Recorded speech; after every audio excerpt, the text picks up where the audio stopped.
Thank you, Mr. Chairman. Consensus is not always easy to find in Congress, but we found it last week, Mr. Chairman. We found it in the testimonies given on the power and the magic of education. And, Mr. Chairman, I am not referring to the testimonies of the witnesses, not yet at least. I am referring to the testimonies of our very own colleagues who one by one recalled stirring emotional testimonies about the power of education in their own lives.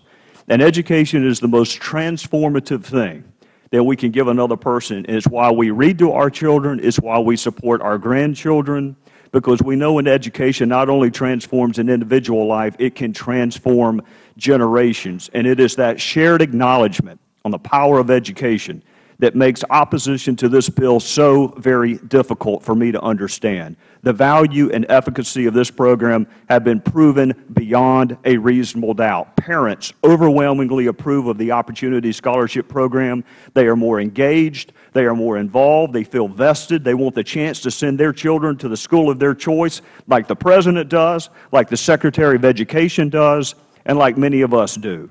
Parents value the discipline and learning environment afforded by the Opportunity Scholarship Program. Students approve of the program as evidenced by the fact that demand outpaces supply 4-to-1. Student performance is up both generally and specifically, as evidenced by higher graduation rates, higher reading scores, and higher educational attainment.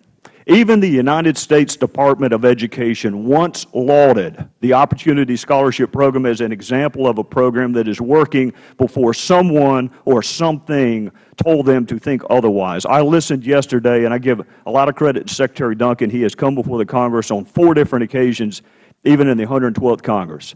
But all this talk about reform and looking for programs that work, and here we have a program that works by any objective standard of evaluation, and for political reasons, people want to kill it.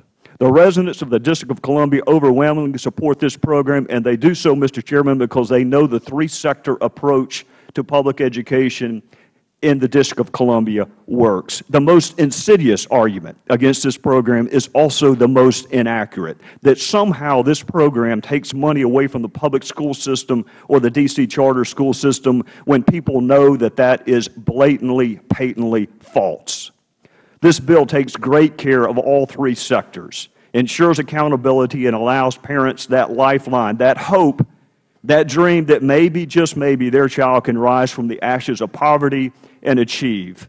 Children like Ronald Halassi, one of the witnesses who spoke so eloquently, Mr. Chairman, before the subcommittee last week.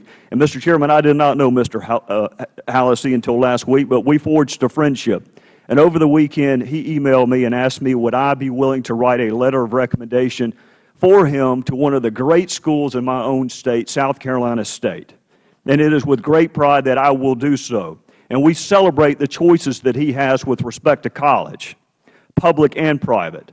And I wonder why we don't also celebrate the choices that he would have as he prepares to go to college and high school in the District of Columbia.